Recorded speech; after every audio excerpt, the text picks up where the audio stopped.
Bismillahirrahmanirrahim. Assalamualaikum warahmatullahi wabarakatuh. Kita lanjutkan kisah Sirah Nabawiyah. Jika kemarin kita sampai pada perjuangan Rasulullah yang akhirnya sampai di Madinah dan mulai menetap di Madinah dan tentunya menyebarkan syiar Islam di Madinah secara keseluruhan.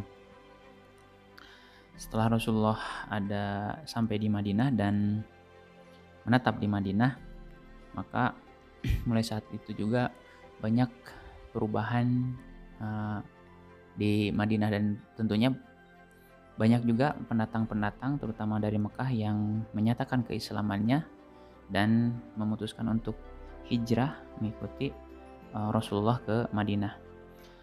Periode Madinah ini bisa dibagi menjadi 3 tahapan masa. Yang pertama adalah tahapan masa yang banyak diwarnai guncangan dan cobaan. Banyak rintangan yang muncul dari dalam, sementara musuh dari luar menyerang Madinah untuk menyingkirkan para pendatangnya. Tahapan ini berakhir dengan dikukuhkannya perjanjian Hudaybiyah pada bulan Zulqa'dah tahun ke-6 dari hijrah. Tahapan kedua adalah tahapan masa perdamaian dengan para pemimpin paganisme yang berakhir dengan Fatu Mekah pada bulan Ramadan tahun ke-8 dari hijrah. Ini juga merupakan tahapan masa berdakwah kepada para raja agar masuk Islam. Kemudian yang ketiga adalah tahapan masa masuknya manusia ke dalam Islam secara berbondong-bondong, yaitu masa kedatangan para utusan dari berbagai kabilah dan kaum ke Madinah. Pada masa ini membentang hingga wafatnya Rasulullah SAW pada bulan Rabiul Awal tahun ke-11 dari hijrah. Kemudian makna hijrah sendiri sebetulnya bukan sekedar hanya untuk melepaskan diri dari cobaan dan cemoohan semata, tetapi di samping itu juga makna hijrah sebagai batu loncatan untuk mendirikan sebuah masyarakat dengan tatanan dan peradaban baru di negeri yang aman, tentram, kemudian juga sesuai dengan syariat-syariat Islam yang menjadi inti dari ajaran yang Allah sampaikan lewat Rasulullah SAW. Tidak dapat dikesampingkan bahwa Rasulullah SAW adalah pemimpin, komandan, dan pemberi petunjuk dalam menegakkan masyarakat. Semua krisis dikembalikan kepada beliau tanpa ada yang menentangnya. Jadi alhamdulillah penerimaan di Madinah ini luar biasa, sehingga secara otomatis Rasulullah menjadi rujukan utama dan rujukan terakhir ketika ada berbagai masalah, dan tentunya ini menjadi tantangan baru karena ini memulai tatanan baru gitu ya. Jadi bukan meneruskan dan tidak ada referensi sebelumnya, hanya insya Allah referensinya hanya dari Allah semata. Manusia yang Rasulullah hadapi di Madinah ini dibagi menjadi 3 kelompok setidaknya. Keadaan yang satu berbeda jauh dengan yang lainnya, dan beliau juga harus menghadapi berbagai problem yang berbeda tatkala menghadapi masing-masing kelompok. 3 kelompok ini meliputi, pertama adalah rekan-rekannya yang suci, mulia, dan baik. Mereka ini kan memang tentunya sangat sami'na wa ata'na, mendengar dan melaksanakan, dan sangat taat dan patuh pada Rasulullah SAW. Yang kedua adalah orang-orang musyrik yang sama sekali tidak mau beriman kepada beliau, yang berasal dari berbagai kabilah di Madinah. Jadi memang penduduk Madinah juga tidak semuanya memeluk Islam. Ada beberapa yang kabilah yang tentunya tidak mau beriman karena justru mereka merasa terganggu dengan kedatangan Islam ini. Bagaimana mereka mempunyai kekuasaan, kewenangan, hegemoni yang sebelumnya mereka kuasai, kemudian Islam datang dan mereka merasa terancam, sehingga katakanlah ini bagian dari musuh dalam selimut yang dikatakan seperti orang-orang munafik gitu kan. Yang ketiga adalah orang-orang Yahudi gitu. Orang-orang Yahudi jelas ini kalau kita ini kan mereka juga termasuk orang-orang yang pendatang sebetulnya di Madinah ini, tapi juga mereka juga punya bisnis dan kepentingan yang besar juga di Madinah ini. Bagaimana mereka menjadi penentu arah kebijakan sebelum Islam itu datang. Bagaimana mereka itu menguasai pasar-pasar, menguasai perekonomian dan tempat-tempat hiburan, kemudian menjual khamr, kemudian juga menjadi peminjam gitu kan untuk orang-orang di Madinah, penduduk Madinah, sehingga mereka menjadi rentenir lah, katakanlah seperti itu. Ini tentunya membawa permasalahan masing-masing untuk Rasulullah gitu kan, karena bagaimanapun tidak tiga kelompok ini mempunyai karakter yang berbeda gitu kan. Orang-orang Muslim sendiri meliputi dua kelompok. Satu kelompok hidup di tempat tinggalnya, di rumah dan dengan harta bendanya, mereka hanya butuh keamanan saja. Sementara yang kedua itu adalah orang-orang muhajirin yang keadaannya berbeda dengan Ansor ya. Jadi kalau yang punya rumah, Ansor itu orang Madinah, ya punya rumah, punya penghasilan gitu. Sementara orang muhajirin itu orang Mekah yang datang ke Madinah, mereka mencari selamat dengan pergi ke Madinah tanpa ada tempat untuk berteduh, tidak ada lapangan kerja untuk penghidupan, tidak memiliki harta untuk mempertahankan hidupnya. Sementara jumlah mereka juga tidak sedikit. Ini juga permasalahan yang pelik tentunya, jangan sampai mereka kembali kepada kekufuran gitu ya. Kemudian tadi uraian atau penjelasan dari kelompok kedua, orang-orang musyrik di Madinah sendiri gitu kan, mereka tidak mampu berkuasa atas orang-orang Muslim karena memang mereka otomatis menjadi minoritas gitu. Di antara mereka ada pula yang dirasuki keraguan untuk meninggalkan agama nenek moyangnya, namun mereka tidak pernah berpikir untuk memusuhi Islam dan orang-orang Muslim. Tak seberapa lama kemudian mereka pun masuk Islam dan melepaskan agamanya yang lampau. Sebenarnya di antara mereka ada yang mempunyai dendam kesuma terhadap Rasulullah SAW ya, dan orang-orang Muslim, tetapi mereka tidak berani menyatakannya karena memang saat itu Islam menjadi mayoritas di Madinah. Bahkan mereka terpaksa menampakkan kecintaan dan kesukaannya karena beberapa pertimbangan. Tokoh kelompok ini adalah Abdullah bin Ubay. Jadi orang-orang katakanlah munafik gitu ya, Abdullah bin Ubay. Sebelum itu, tepatnya seusai perang Bu'ats, sebenarnya Aus dan Khazraj ini adalah dua kabilah yang tadinya memang bermusuhan di Madinah ini, dan setelah Islam datang ini Aus dan Khazraj ini berdamai gitu kan, bersepakat berdamai gitu kan akhirnya. Dan tentunya orang-orang yang tidak suka dan salah satunya tokoh kelompok ini adalah Abdullah bin Ubay, ini salah satu yang sangat membenci Rasulullah. Dan ini tentunya juga harus sangat diwaspadai gitu kan. Ini karena termasuk musuh dari dalam. Kemudian yang ketiga tadi orang-orang Yahudi gitu kan. Orang-orang Yahudi dahulu semasa mereka datang itu, mereka itu tertekan dari bangsa Asyur dan Romawi. Mereka berpihak kepada orang-orang Hijaz, walaupun sebenarnya mereka adalah orang-orang Ibrani. Namun setelah bergabung dengan orang-orang Hijaz, mereka hidup dengan ala Arab, berbahasa Arab, dan mengenakan pakaian Arab pada umumnya, sehingga nama kabilah dan nama-nama mereka juga menggunakan nama Arab. Namun ternyata itu tidak secara total gitu kan. Mereka masih membanggakan diri sebagai bangsa Israel atau Yahudi, dan masih sempat melecehkan bangsa Arab dengan menyebut bangsa Arab ini sebagai orang-orang ummiyin, alias orang-orang yang jalang dan buas, buta huruf, hina dan terbelakang. Ini digambarkan dalam firman Allah di dalam surat Al-Imran ayat 75, yang artinya mereka berkata tidak ada dosa bagi kami terhadap orang-orang yang ummi itu. Jadi merampas hartanya. Jadi harta orang-orang ummi ini, maksudnya orang-orang Arab ini, halal bagi atau boleh dirampas oleh orang-orang Yahudi itu kan.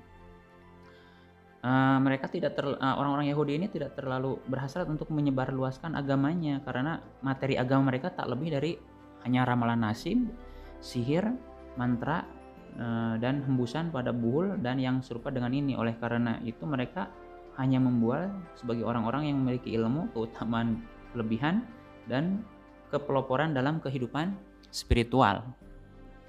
Mereka pintar mencari berbagai sumber penghidupan dan mata pencaharian, dari mulai bisnis biji-bijian, korma, hammer atau arak, dan kain. Terus juga meminjamkan juga sebagai rentenir gitu kan. Di Madinah sendiri, orang-orang Yahudi ini dibagi dalam tiga kabilah terkenal gitu ya. Ada pertama Bani Kainuka, dulunya mereka adalah sekutunya Hajraz dan perkampungan mereka berada di dalam Madinah. Kemudian ada kedua Bani Nadir, yang ketiga adalah Bani Quraizah, dulunya mereka merupakan sekutu Aus bersama dengan Bani Nadir yang menetap di pinggiran Madinah. Tiga kabilah inilah yang membangkitkan peperangan antara Aus dan Hajraj sejak jauh-jauh waktu untuk mengambil keuntungan tentunya. Dimana kita lihat orang-orang Israel Yahudi ini kan antara Bani Kainuka atau Bani Quraizah ini kan sama-sama orang Yahudi. Mereka memihak salah satu pihak untuk diadu domba gitu kan, yaitu tadi Aus dan Hajraj. Dan ketika Islam datang, Rasulullah datang, mereka sangat terancam tentunya ya, karena bisa dibilang kepentingan mereka otomatis akan hilang. Bagaimana misalnya buat bisnis peminjaman uang, rentenir itu tidak diperbolehkan, menjual khamar itu atau minuman keras juga tidak diperbolehkan. Kemudian siasat adu domba mereka juga otomatis menjadi hilang, karena dalam Islam itu bagaimana menyejukkan dan mendamaikan gitu kan. Orang-orang Yahudi sudah menghitung-hitung semua itu semenjak melihat bahwa Islam hendak memusatkan kegiatan di Yathrib. Oleh karena itu mereka memendam permusuhan yang menggelegak terhadap Islam dan Rasulullah SAW semenjak beliau masuk Yathrib. Sekalipun mereka tidak berani menampakkannya kecuali setelah sekian lama gitu kan.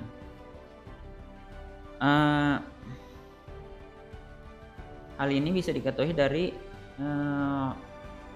jelas dari riwayat Ibnu Ishaq dari Ummul Mukminin Safiyah radhiyallahu an. Ibnu Ishaq menuturkan, aku meriwayatkan dari Safiyah binti Huyai bin Akhtab, dia berkata, aku adalah anak yang paling disayang ayahku dan juga pamanku Abu Yasir.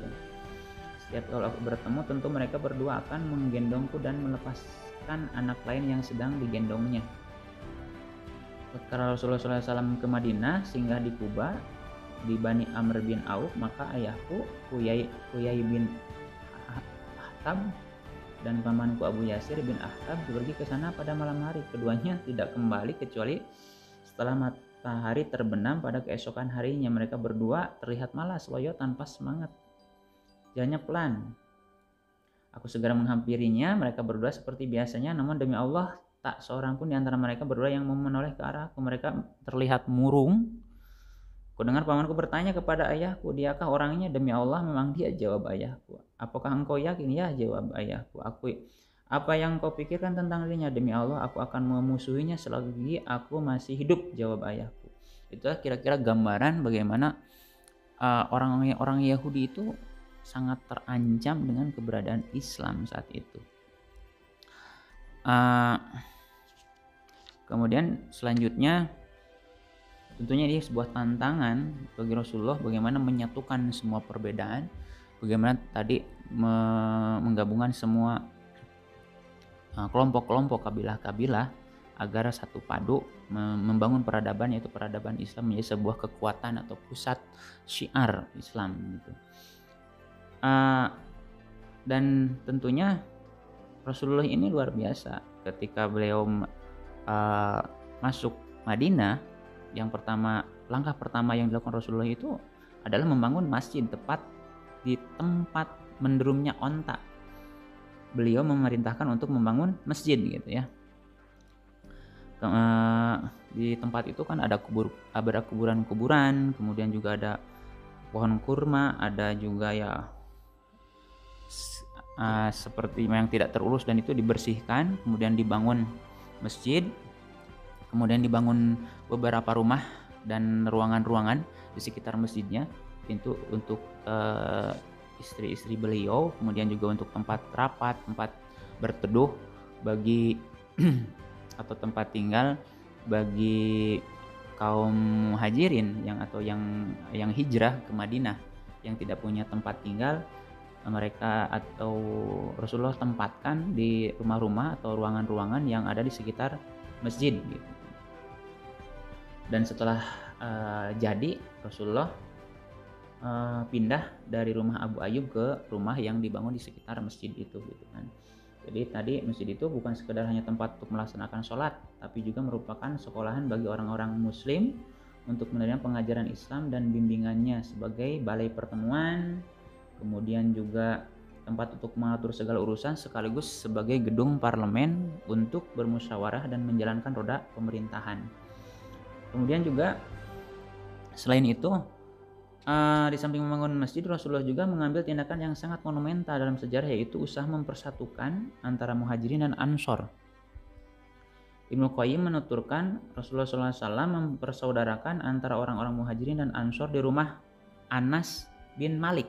Jadi ada 90 orang, 45 orang muhajirin dan 45 orang kaum ansor yang Rasulullah pertemukan di rumah Anas bin Malik untuk dipersaudarakan. Sampai dikatakan saling bisa mewarisi harta jika ada yang meninggal dunia.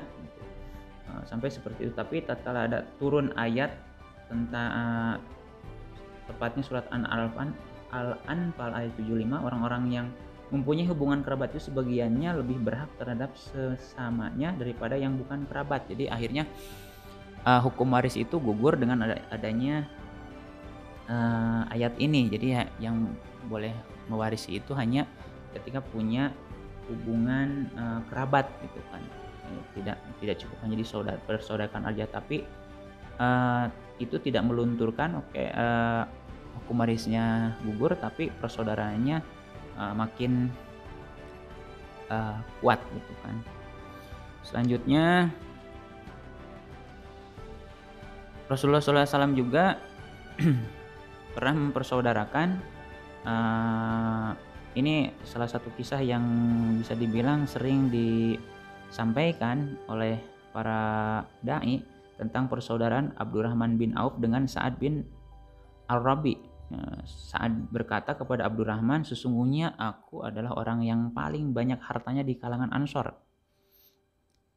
Ambillah separuh hartaku itu menjadi 2. Aku juga mempunyai 2 istri, kata Sa'ad ini. Maka lihatlah mana yang kau pilih agar aku bisa menceraikannya. Jika masa iddahnya sudah habis, maka kawinilah dia, kata Sa'ad kepada Abdurrahman bin Auf ini. Abdurrahman bin Auf berkata, semoga Allah memberkahi bagimu dalam keluarga dan hartamu. Lebih baik tunjukkan saja mana pasar kalian. Maka orang-orang menunjukkan pasar Bani Kainuka. Tak seberapa lama kemudian dia sudah mendapatkan sejumlah samin dan keju. Jadi tidak menunggu waktu yang lama, karena memang luar biasa. Abdurrahman bin Auf ini seorang saudagar yang jago jual beli dan jujur tentunya, sehingga cepat sekali mendapat kepercayaan di pasar Bani Kainuka ini. Dan suatu hari datang dan Rasulullah bertanya, bagaimana keadaanmu? Kepada Abdurrahman bin Auf, katanya, aku sudah menikah. Berapa banyak mas kawin yang kau serahkan pada istrimu? Kemudian Abdurrahman bin Auf berkata, beberapa keping emas. Diriwayatkan Abu Hurairah, dia berkata, orang-orang Ansor berkata kepada Nabi sallallahu alaihi wasallam, bagilah kebun kurma milik kami untuk dibagikan kepada saudara-saudara kami. Kami mendengar dan kami taat. Jadi luar biasa, kaum Ansor ini nilai persaudaraannya memang luar biasa gitu kan. Nah, untuk mempersatukan ini semua juga Rasulullah telah mengikat suatu perjanjian yang sanggup menyingkirkan belenggu-belenggu jahiliyah dan fanatisme kekabilahan. Jadi membaurkan antara orang-orang muhajirin dan ansor gitu kan. Yang ada itu hanya muslim gitu kan. Kemudian juga pengaruh spiritual di masyarakat juga. Rasulullah SAW berhasil memancangkan seni masyarakat yang baru. Tentunya fenomena ini memberikan pengaruh spiritual yang sangat besar yang bisa dirasakan setiap anggota masyarakat. Jadi bicaranya bukan tentang saya dari kabilah apa, tapi tentang keyakinan dan kepercayaan bahwa kami adalah Islam atau kami adalah Muslim gitu kan. Dan setelah mampu mempersatukan antara Ansor dan Muhajirin, Rasulullah melihat bahwa di luar yang itu juga ada masyarakat yang berdampingan, yaitu orang-orang Yahudi gitu ya. Akhirnya Rasulullah juga membuat perjanjian dengan kaum Yahudi yang diantaranya butir-butir perjanjian tersebut antara Muslim dengan Yahudi adalah orang-orang Yahudi Bani Auf adalah satu umat dengan orang-orang mukmin. Bagi orang Yahudi agama mereka dan bagi orang Muslim agama mereka termasuk pengikut mereka dan diri mereka sendiri. Hal ini juga berlaku bagi orang-orang Yahudi. Orang Yahudi bertanggung jawab, berkewajiban menanggung nafkah mereka sendiri, begitu pula orang-orang Muslim. Kemudian mereka harus saling menasihati, berbuat baik dan tidak boleh berbuat jahat. Kan itu beberapa poin penting gitu kan. Kemudian ada juga mereka harus saling menolong dalam menghadapi orang-orang yang hendak menyerang Yasrib. Jadi ketika ada serangan dari luar, baik kaum Muslim atau Yahudi wajib mempertahankan dan saling menolong gitu kan, satu sama lain untuk mempertahankan kedaulatan Yasrib jangan sampai dikuasai oleh pihak-pihak dari luar. Orang-orang Yahudi harus berjalan seiring dengan orang-orang mukmin selagi mereka terjun dalam kancah peperangan gitu. Kemudian dalam kancah keagamaan masing-masing, tapi dalam kenegaraan peperangan mereka harus bersatu gitu kan. Yasrib adalah kota yang dianggap suci oleh setiap orang yang menyetujui perjanjian ini. Kemudian wajib saling membantu orang-orang yang sedang dizalimi gitu kan. Itu kira-kira poin-poin perjanjian, beberapa poin perjanjian antara Muslim dengan Yahudi yang ada di Madinah. Dengan disahkannya perjanjian ini, maka Madinah dan sekitarnya seakan-akan merupakan satu negara yang makmur. Ibu kotanya Madinah dan presidennya, jika boleh disebut begitu, adalah Rasulullah SAW. Pelaksana pemerintahan dan penguasa mayoritas adalah orang-orang Muslim, sehingga dengan begitu Madinah benar-benar menjadi ibu kota bagi Islam saat itu dan menjadi pusat peradaban Islam saat itu. Dan untuk melebarkan wilayah yang aman dan damai, Rasulullah SAW sudah siap-siap melibatkan kabilah-kabilah lain di kemudian hari dalam perjanjian ini, sebagaimana yang nanti kita akan bahas kemudian. Demikian, terima kasih. Assalamualaikum warahmatullahi wabarakatuh.